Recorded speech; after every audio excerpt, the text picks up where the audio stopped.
Real estate, gold and fixed deposits are the most popular asset classes for every Indian. Indians love real estate, Indians love gold. But there is another asset class. అదేంటంటే equity mutual funds. ఇది చాలా మంది ignore చేసే asset class. ఈ equity asset class అనేది long term లో huge wealth creating asset class. కానీ చాలా మంది ఒక పర్సీవ్డ్ రిస్క్ వలన, ఒక పర్సీవ్డ్ ఫియర్ ఆఫ్ వాలటిలిటీ వలన many people have very low exposure because of equity అనేది చాలా రిస్కీ అనేది వాళ్ళ opinion. But in the long term లో is it real that equity is very risky? ప్రతి అసెట్ క్లాస్ కూడా ఒక రిస్క్ ప్రొఫైల్ ఉంటుంది, ఒక రిటర్న్ ప్రొఫైల్ ఉంటుంది, ఒక డిఫరెంట్ వాలటిలిటీ ఉంటుంది. మనం అన్ని అసెట్ క్లాసెస్ ని ఒకేలాగా చూడకూడదు. మనకున్న గోల్ ప్రకారం, మనకున్న ఇన్వెస్టింగ్ టైం ప్రకారము we should choose our asset class. ఎందుకంటే ఈచ్ అసెట్ క్లాస్ కి డిఫరెంట్ రిస్క్ ఉంటుంది, డిఫరెంట్ రిటర్న్ ఉంటుంది. సో ఈ వీడియోలో డిఫరెంట్ అసెట్ క్లాసెస్ ఒక 20 years టైం ఫ్రేమ్ లో ఎలా పర్ఫార్మ్ చేశాయి, వాటి వాలటిలిటీ ఎలా ఉంది. ఒక 10 లక్షలు కనుక ఇన్వెస్ట్ చేసినట్లయితే 20 years బ్యాక్ ఈ డిఫరెంట్ అసెట్ క్లాసెస్ లో వాటి వాలటిలిటీ ఎలా ఉంది, వాటి రిటర్న్స్ ఎలా ఉన్నాయి, అవి ఏ విధంగా ఒకదానికొకటి కోరిలేట్ అయ్యాయి, ఏ విధంగా ఒకదానినొకటి హెడ్జ్ చేసుకున్నాయి, ఈ డీటెయిల్స్ అన్ని కూడా ఈ వీడియోలో నేను మీకు ఇప్పుడు చూపించబోతున్నాను.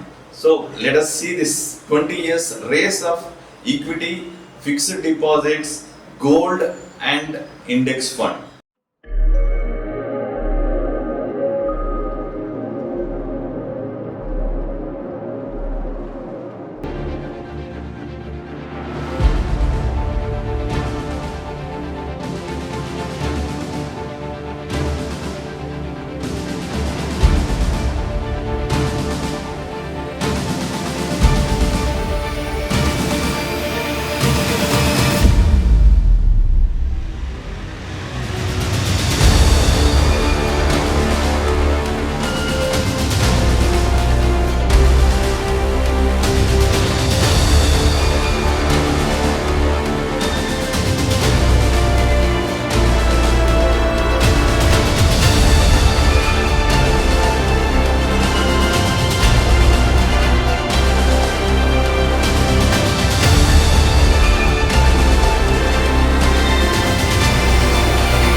చూసారు కదా, గత 20 years గా డిఫరెంట్ అసెట్ క్లాసెస్ ఎలా పర్ఫార్మ్ చేశాయి.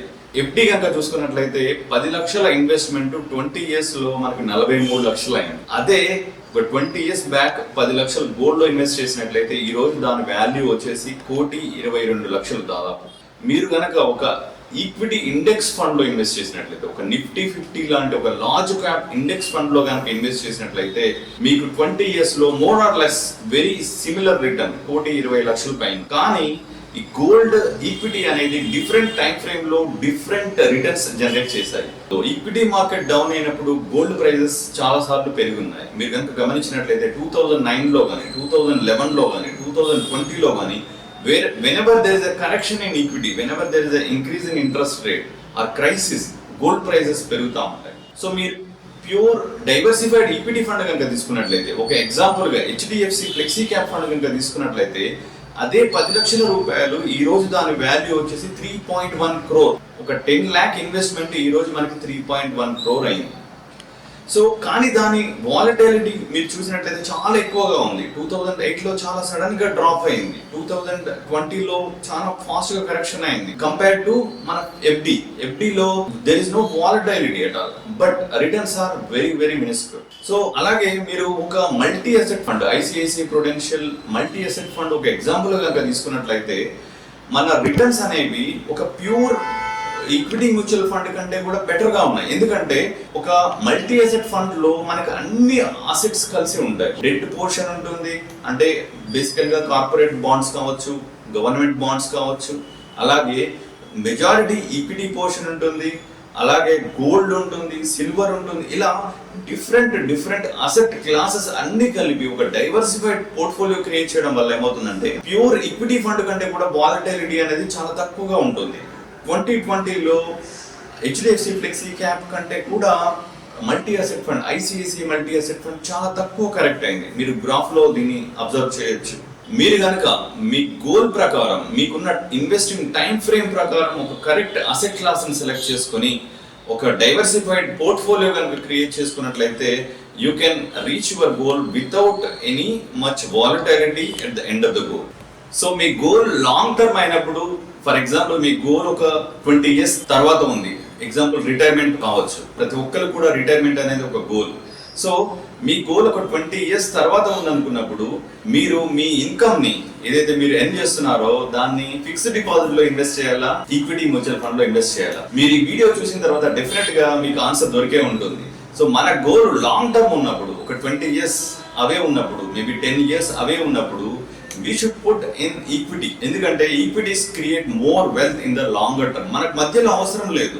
మనకు మధ్యలో అవసరం లేనప్పుడు then why should be worry about intermediate volatility? ఎందుకంటే మన మధ్యలో తీసుకోవడానికి పెట్టలేదు. We're saving for our retirement, we're saving for maybe your children education. So మనం మధ్యలో ఎప్పుడు తీసుకోవాల్సి వస్తుంది? ఒక లాంగ్ టర్మ్ కోసం సేవ్ చేసుకున్న అమౌంట్ ని మధ్యలో ఎందుకు తీసుకోవాల్సి వస్తుంది?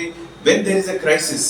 ఆ క్రైసిస్ వచ్చింది అంటే మీ ఫైనాన్షియల్ ప్లాన్ సరిగా లేనట్టు. ఫర్ ఎగ్జాంపుల్ మీకు ఒక హెల్త్ ఇన్సూరెన్స్ లేదనుకోండి, మీ లాంగ్ టర్మ్ రిటైర్మెంట్ కోసం దాచుకున్న డబ్బులు మీరు బ్రేక్ చేసినట్టు. ఒక ఎమర్జెన్సీ ఫండ్ లేదు, ఎమర్జెన్సీ ఫండ్ లేనప్పుడు మీకు ఒక ఎంప్లాయ్మెంట్ ఇష్యూ వచ్చినప్పుడు, అన్ఎంప్లాయిడ్ అయినప్పుడు మీ లాంగ్ టర్మ్ రిటైర్మెంట్ కోసం దాచుకున్న డబ్బులు మధ్యలో వాడుకోవాల్సి వస్తుంది. So this is all an example of a lack of proper financial planning. మీకు కనుక ఒక ప్రాపర్ ఫైనాన్షియల్ ప్లానింగ్ కనుక మీరు చేసుకున్నట్లయితే మీరు ఏ పర్పస్ కోసం సేవ్ చేసుకుంటున్నారో, లాంగ్ టర్మ్ పర్పస్ కోసం సేవ్ చేసుకున్న దాన్ని మధ్యలో షార్ట్ టర్మ్ కోసం బ్రేక్ చేయాల్సిన అవసరం లేదు. షార్ట్ టర్మ్ పర్పస్ కోసం సేవ్ చేసుకున్న దాన్ని మీరు షార్ట్ టర్మ్ కోసమే వాడండి. షార్ట్ టర్మ్ పర్పస్ కోసం మనకు డిఫరెంట్ అసెట్ క్లాసెస్ ఉన్నాయి. మేబీ ఫిక్స్డ్ డిపాజిట్ కావచ్చు, ఒక 3-4 years టైం ఫ్రేమ్ ఉంటే, మేబీ ఏ కన్సర్వేటివ్ హైబ్రిడ్ ఫండ్ కావచ్చు, ఒక 4 to 5 years టైం ఫ్రేమ్ ఉంటే, మేబీ ఒక షార్ట్ టర్మ్ బాండ్ ఫండ్ కావచ్చు, మీ టైం ఫ్రేమ్ 1 to 2 years ఉన్నట్లయితే, ఇలా మీ పర్పస్ ని బట్టి, మీ టైం ఇన్వెస్టింగ్ టైం ఫ్రేమ్ ని బట్టి you have different asset classes. So choose your asset class, choose your investing strategy wisely and consult your financial planner. ఈ వీడియోలో మీకు డిఫరెంట్ అసెట్ క్లాసెస్ గురించి, వాటి వాలటిలిటీ గురించి, వాటి రిస్క్ ప్రొఫైల్ గురించి, వాటి రిటర్న్ ప్రొఫైల్ గురించి మీకు చాలా డీటెయిల్ గా అర్థమై ఉంటుంది. If you enjoy the video, please like the video and share the video with your friends and families, and please subscribe if you have not already done. Thank you.